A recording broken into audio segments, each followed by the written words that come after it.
जी, अब स्टार्ट होता है दूसरा काम जो हमने कहा था स्टेप 2 होगा, वो होगा प्राइमरी की, सेकेंडरी की और कैंडिडेट की निकालना। पहले हम जो है ना वो इमेजिनरी एट्रीब्यूट्स के ऊपर ये वाला काम कर लेते हैं और उसके बाद किसी सिस्टम के एट्रीब्यूट्स देके उसके ऊपर काम करेंगे। सो करना क्या है आपने आपने प्राइमरी की और सेकेंडरी की और कैंडिडेट की पता करनी है। अगर ये सेट ऑफ फंक्शन डिपेंडेंसीज़ हों किसी सिस्टम के अंदर, किसी किसी एक रिलेशन के अंदर, तो आप इसे कैसे फाइंड आउट कर सकते हैं। इसके डिफरेंट स्टेप्स होते हैं, देख लेते हैं। स्टेप नंबर 1 होता है कि डिवाइड कर लें आप एट्रीब्यूट्स को लेफ़्ट, मिडल और राइट एट्रीब्यूट्स में। लेफ़्ट कौन से होते हैं? वो वाले जो सिर्फ डिटर्मिनेशन की लेफ़्ट साइड पे होते हैं। मिडल वो होते हैं जो लेफ़्ट साइड पे भी होते हैं और राइट साइड पे भी होते हैं, और राइट वो होते हैं जो सिर्फ राइट साइड पे होते हैं। फॉर एग्जांपल ए को देखें। ए किधर है? ए आपके पास लेफ़्ट साइड पे है, राइट साइड पे है नहीं है, इसका मतलब ये लेफ़्ट एट्रीब्यूट है। बी को देख लेते हैं। बी यहाँ पे देखें, आपके पास राइट साइड पे भी है, आपके पास लेफ़्ट साइड पे है, तो ये क्या है? दोनों तरफ है, तो ये मिडल में आ जाएगा। फिर सी को देख लेते हैं। सी आपके पास किधर है? ये लेफ़्ट साइड पे भी है, राइट साइड पे भी है, ये भी किधर आ जाएगा? मिडल में आ जाएगा। सी के बाद क्या है? जी है। जी देखें, आपके पास सिर्फ लेफ़्ट साइड पे है, राइट साइड पे नहीं है, तो ये जी पे आ गया। उसके बाद एच देख लें। एच आपके पास जो है वो लेफ़्ट साइड पे नहीं है, सिर्फ राइट साइड पे है, तो ये यहाँ पे आ गया। आई देख लें। आई भी आपके पास लेफ़्ट साइड पे नहीं है, सिर्फ राइट साइड पे है, तो ये यहाँ पे आ गया। ठीक है। So once you are done with this कि आपने एट्रीब्यूट्स निकाल लिए, अब आपने क्या करना है? क्लोजर निकालना है। क्लोजर निकालने का क्या मतलब होता है? अब हम निकाल के देख लेते हैं कि मतलब एक एक चीज़ से आप कौन कौन सी वैल्यूज़ को डिटर्मिन कर सकते हैं, आपको यहाँ से पता लगेगा। ठीक है। ए के क्लोजर का क्या मतलब है कि ए से आप क्या क्या डिटर्मिन कर सकते हैं। ए क्लोजर को हम ऐसे लिखते हैं। वैसे ये प्लस का साइन थोड़ा सा ऊपर करके होता है, लेकिन इसमें ऐसे ही आ रहा था, तो ऐसे देख लेते हैं। ठीक है। ए क्लोजर का क्या मतलब है कि आप ए से क्या क्या चीज़ डिटर्मिन कर सकते हैं। ठीक है। सबसे पहले तो हम रूल्स को इस्तेमाल करते हैं। हमने पढ़ा था रिफ्लेक्सिव रूल, अगर आपको याद हो तो ये रहा। मतलब अगर आपको याद होगा, मतलब सिर्फ ये है कि कभी कभी याद वो नहीं रहेगा आपको, क्या कहते हैं, टाइम लगेगा इसे याद करने में। ठीक है। रिफ्लेक्सिव रूल का क्या मतलब है कि आप जो आपके पास वैल्यू हो उससे आप वो वाली वैल्यू डिटर्मिन कर सकते हैं। मतलब अगर आपको ए पता हो तो क्या आप ए पता कर सकते हैं? बिल्कुल पता कर सकते हैं। तो ए आ गया, पहली चीज़ आ गई। अब आप बताएं कि आप और क्या कर सकते हैं। ए से और क्या फाइंड आउट कर सकते हैं? कहाँ से पता लगेगा? यहाँ से पता लगेगा। आप ए से बी भी निकाल सकते हैं। ठीक है। हम यहाँ पे बी भी लिख देते हैं। इसके अलावा आप ए से कुछ निकाल सकते हैं। हाँ, आप ए से सी भी निकाल सकते हैं, तो हम सी को भी इधर लिख सकते हैं। हम क्लोजर पता करें, हम देख रहे हैं क्या ए क्या क्या डिटर्मिन कर सकता है। ए अपने आप को डिटर्मिन कर सकता है, बी को और सी को। हमने एक रूल पढ़ा था ट्रांजिटिविटी, देखते हैं ट्रांजिटिविटी कहीं लगता है। ए जो है वो अगर बी को डिटर्मिन करता है, तो हम देखते हैं कि कोई बी किसी और चीज़ को डिटर्मिन करता है। यहाँ से देख लेते हैं। ए बी को डिटर्मिन कर रहा है, बी एच को डिटर्मिन कर रहा है। अगर ए बी को और बी एच को डिटर्मिन कर रहा है, तो ट्रांजिटिविटी का रूल ये कहता है कि ए भी एच को डिटर्मिन कर सकता है।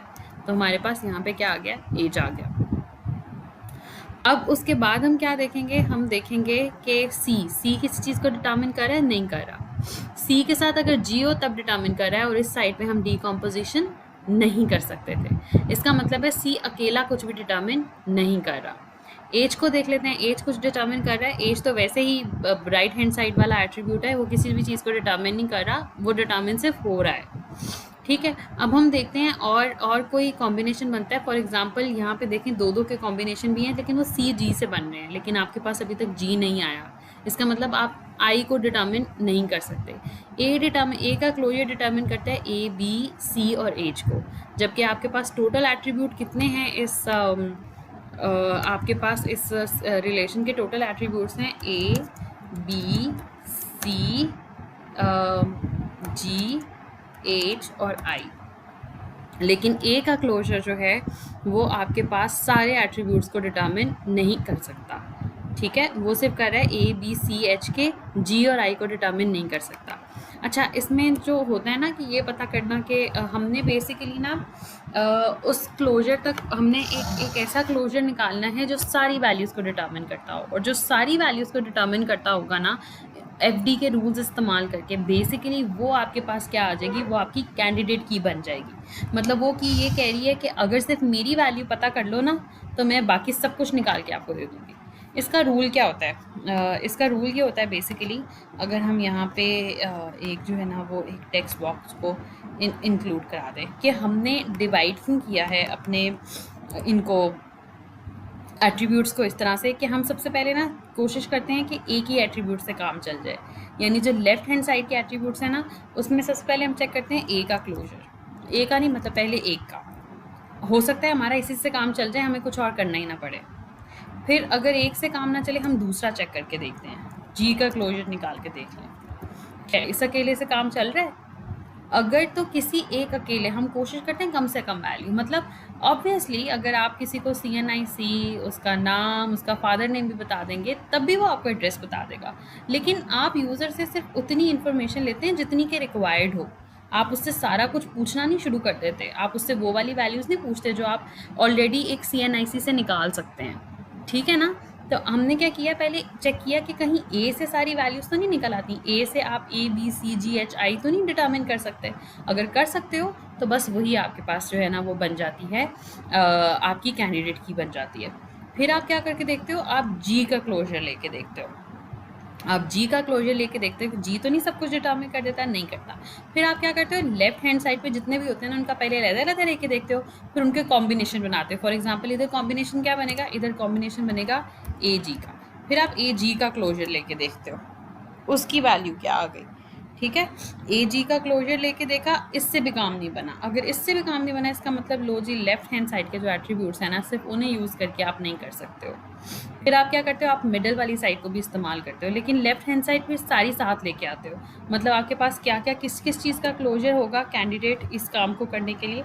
इसको थोड़ा उठा के ऊपर ले जाते हैं यहाँ पे। ये मतलब ये कि अगर इससे भी काम ना पड़ा तो अगला स्टेप क्या होगा, अगला स्टेप होगा आप AG के साथ B का क्लोजर लेके देखोगे कि इससे काम बनता है। अगर इससे भी ना बने तो आप AG B का क्लोजर C का क्लोजर लेके देखोगे, इससे काम बना नहीं। हमने अलग-अलग एट्रीब्यूट को लेके देखा, अब इनकी कॉम्बिनेशन लेके देख लें। क्या A की कॉम्बिनेशन बनेगा AG C और B का, क्या इससे काम बन रहा है। लेट्स सपोज इससे भी काम ना बन रहा हो तो आप फिर क्या करते हैं, आप फिर राइट हैंड साइड पे आ जाते हैं और उसको भी ऐसे यूज़ करेंगे कि पूरा का पूरा अभी तक मिडल तक आपके पास जितना कुछ है उसे सारे को लेके आप राइट हैंड साइड को भी चेक करेंगे। मतलब क्या, AG C B को एज के साथ चेक करके देख लेंगे, इसका क्लोजर लेके देख लेंगे, और AG C B का I के साथ लेके देख लेंगे क्लोजर। और फिर आखिर में वही कि जब एक एक एट्रीब्यूट का अपने अलग-अलग देख लिया तो कॉम्बिनेशंस देखना शुरू करते हैं। तो क्या होगा, AG C B H और I को चेक करके देख लें। ये तो क्लोजर हो गई। जब सारी इन्फॉर्मेशन दे देंगे जो टेबल में पड़ी हुई है तो आपको सारी इन्फॉर्मेशन मिल भी जाएगी। खैर ये इसका तरीका होता है कि आप लेफ्ट हैंड साइड के सारे पहले अलग-अलग एट्रीब्यूट, फिर दो के कॉम्बिनेशन, अगर 3 होता तो फिर आप 3 का भी एक कॉम्बिनेशन बना के चेक करते हैं। अगर इधर से काम ना चले तो ये सारे एट्रीब्यूट उठा के आप मिडल में आ जाते हैं। उसके साथ भी आप यही करते हैं कि पहले अलग-अलग से काम करने के, आप बस चाहते हैं कि कम से कम इन्फॉर्मेशन से जो है ना आप काम चलाएँ, ठीक है। इसी तरह से हमने क्या किया, हमने पहले जो है ना वो A का क्लोजर निकाल के देखा, हमारे पास ABCH आ गया। फिर हमने G का क्लोजर निकाल के देखा। G के क्लोजर में क्या है कि G से हम G को डिटर्मिन कर सकते हैं और कुछ डिटर्मिन कर सकते हैं, नहीं G खाली से हम कुछ भी और डिटर्मिन नहीं कर सकते, उसके लिए C की ज़रूरत थी। फिर हमने क्या किया, हमने AG का जो है था ना वो लिया, क्लोजर निकाला। ये मैं आपको बता देती हूँ कि ये किस तरह से निकला रूल्स इस्तेमाल करके। AG का क्लोजर लिया तो आपके पास क्या आ गया, पहले तो रिफ्लेक्सिव प्रॉपर्टी लगी, AG खुद का खुद आ गया। फिर आपने क्या किया, A से आपने देखा आप और क्या फाइंड आउट कर सकते हैं, आप A से B और C निकाल सकते हैं। तो आपने यहाँ पे क्या किया, B और C भी आ गया आपके पास। उसके बाद आपने क्या किया, आपने ट्रांजिटिविटी चेक की कि A से B और B से H, तो आपके पास क्या आ गया, आपके पास यहाँ पे H भी आ गया। अब आपने और भी चेक करके देख लें, A से C है तो C से कुछ और होता है खाली, नहीं जी, C से अकेले से कुछ नहीं होता। अब आपके पास क्या आया, अब आपके पास ये सारे जो थे ना ट्रांजिटिविटी हो उसके साथ आए। अब हम क्या करके देखते हैं, हम देख लेते हैं कि कहीं दो के कॉम्बिनेशन को इस्तेमाल करके तो नहीं कुछ बन रहा, क्योंकि हम लेफ़्ट हैंड साइड को ब्रेक नहीं कर सकते थे। तो अब देखते हैं कि हमारे पास जो है ना लेफ़्ट हैंड साइड पे दो ही चीज़ें, एक ही कॉम्बिनेशन है जो बन रहा है जो कि CG का है। तो हम देखते हैं कि हमारे पास यहाँ पे CG आ गया। इसका मतलब आप क्या कह सकते हैं, आप AG से CG निकाल सकते हैं और CG से आगे आप H या CG से आगे आप I भी निकाल सकते हैं।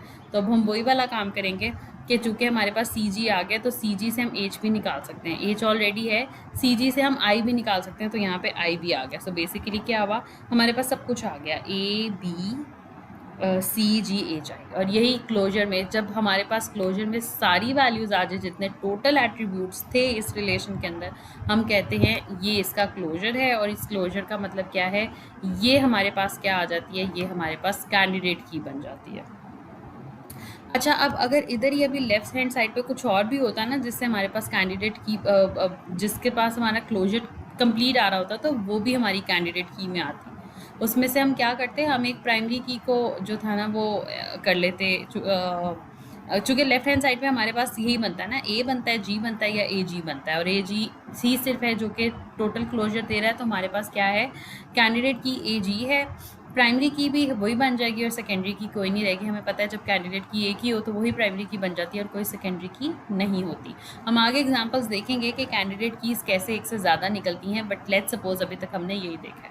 ठीक है, अब हम देखते हैं एक सही रियल लाइफ एग्जाम्पल जिससे समझना ज़्यादा आसान होगा कि ये हमारे पास फंक्शन है, एक एम्प्लॉय का टेबल है जिसमें हमारे पास employee ID, project ID, employee name, employee phone number, employee address, employee का जो है ना हमारे पास नाम, सॉरी एम्प्लॉय का ये, और उसके बाद प्रोजेक्ट का नाम, प्रोजेक्ट का स्टेटस कि वो इस वक्त पेंडिंग है, कंप्लीट हो गया है, और उस पर कितने घंटे काम किया है एम्प्लॉय ने, इसकी इन्फॉर्मेशन है।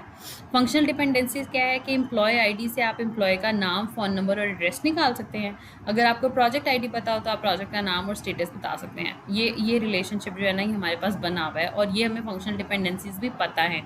और आप कहते हैं, और अगर आपको एम्प्लॉय का आईडी और प्रोजेक्ट आईडी पता हो ना, तो आप ये पता लगा सकते हैं कि उसने कितने घंटे काम किया है। ठीक है, ये आपके पास सारी की सारी फंक्शनल डिपेंडेंसीज हैं। अब हम क्या करेंगे, सबसे पहले स्टेप 1 क्या था, स्टेप 1 था हमने इसे कन्वर्ट करना था, डिवाइड करना था एट्रीब्यूट्स को, किस में, लेफ्ट और राइट साइड के एट्रीब्यूट्स में। तो पहले देख लेते हैं एम्प्लॉय आईडी। एम्प्लॉय आईडी जो है वो हमारे पास सिर्फ लेफ्ट हैंड साइड पे है, तो ये यहाँ पे आ गया। फिर हम देख लेते हैं प्रोजेक्ट आईडी। प्रोजेक्ट आईडी भी हमारे पास सिर्फ लेफ्ट हैंड साइड पे है, राइट हैंड साइड पे नहीं है, तो वो भी इधर आ गया। उसके बाद देखते हैं हम एम्प्लॉय नेम। एम्प्लॉय नेम हमारे पास सिर्फ राइट हैंड साइड पे है, लेफ्ट हैंड साइड पे नहीं है। एम्प्लॉय का फ़ोन नंबर और एड्रेस भी हमारे पास सिर्फ राइट हैंड साइड पे है, लेफ्ट हैंड साइड पे नहीं है, तो यहीं पे आ गया। पी नंबर और पी स्टेटस, पी नेम और पी स्टेटस यानी प्रोजेक्ट नेम, प्रोजेक्ट स्टेटस जो है वो भी हमारे पास सिर्फ राइट हैंड साइड पे है, लेफ्ट हैंड साइड पे नहीं है, तो ये राइट एट्रीब्यूट्स में आ गया। ऑर्स भी जो है वो हमारे पास इधर ही आ गया, और आपने देखा कि इस पूरी सिचुएशन में हमारे पास मिडल में कोई भी एट्रीब्यूट नहीं है। Step 1 left hand side, middle और राइट हैंड साइड में एट्रीब्यूट्स को डिवाइड करें, और उसके बाद लेफ्ट हैंड साइड से क्लोजर बनाना शुरू करें। तो आपके बेसिकली क्लोजर क्या होगा, आप पहले एम्प्लॉय आईडी को खाली रख के देखें काम चलता है, फिर आप प्रोजेक्ट आईडी को खाली रख के देखें काम चलता है, फिर आप इन दोनों का एक वो बनाएं, क्या कहते हैं, कॉम्बिनेशन बनाए और चेक करें काम चलता है।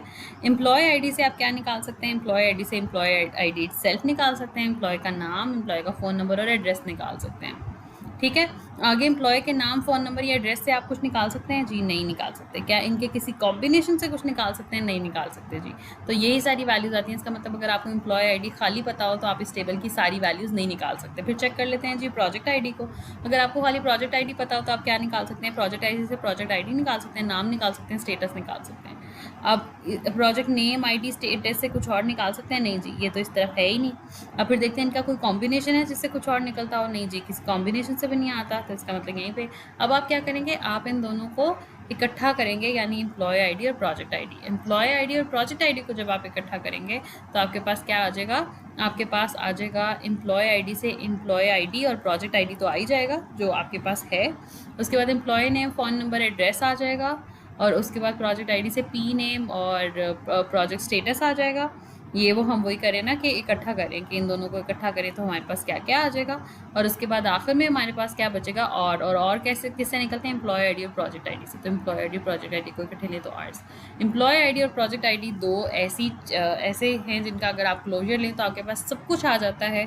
इसका मतलब ये क्या है, ये आपके पास कैंडिडेट की है, कॉम्पोजिट कैंडिडेट की है, यही आपके पास प्राइमरी की है, सेकेंडरी की आपके पास कोई नहीं बनती। आई रिपीट कि कैसे आपके पास कैंडिडेट कीज़ एक से ज़्यादा आती हैं और उसमें से आप सेकेंडरी की को और प्राइमरी की को वो करते हैं, सेलेक्ट करते हैं। ये काम अभी हमने नहीं किया क्योंकि अभी हमारी एग्जांपल्स जो हैं वो सिंपल हैं।